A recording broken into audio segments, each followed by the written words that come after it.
Taupō's new airport terminal is one of the few major construction projects in New Zealand that is on time and on budget. The roof shout has been held and project manager Pernille Fletcher says timing is everything for the almost $10 million build. We signed the contracts for both the airport and the car park literally months before that real crunch came. The COVID impact didn't really hit until the mid to late of last year. So we were able to procure most of the building materials before that real crunch came.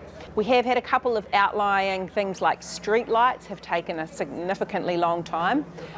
There's been some delays on the provision of jib and obviously structural steel, but we have reorganised the delivery time frame so that we're able to do some components faster than others. So I would say if you kick this project off now, you would have a much longer build construction time. Before COVID, the region was enjoying strong growth, reflected in growing numbers of passengers, and it's not just from tourism. Our typical customer is from our four industries that are based here in Taupō: forestry, agriculture and tourism, and geothermal, of course.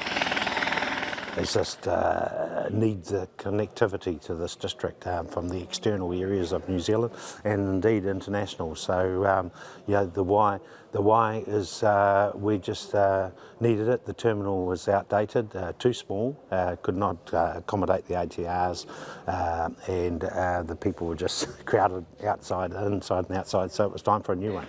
Funding is thanks to $3.4 million from Taupō District Council's long-term plan, $5 million from Central Government's Provincial Growth Fund and $870,000 from the Ministry of Transport. There's two components to the project.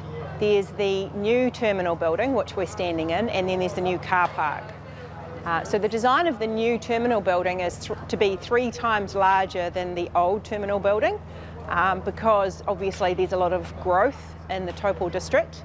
And we do find that at peak times it can get very busy in the old terminal, and also quite noticeable through COVID where you would find people were all crushed up together. We've budgeted on certainly an increase in traveltation since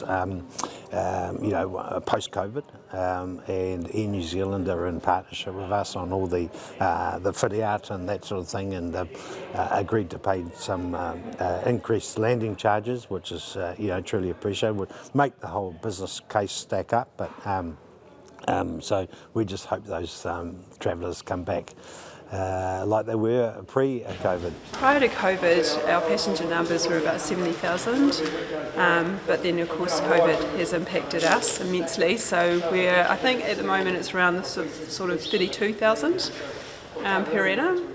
But I just noticed, I've just done the passenger numbers for April, and there's certainly an increase again, so we're starting to see those numbers and the aircraft movements. The new design will feature the Rohe's 3 maunga, and its centrepiece will be a Mauri stone close to a new carousel. The existing 40-year-old award-winning airport terminal will be demolished soon, but 85% of it will be repurposed. Delilah Whaitiri, Local Focus.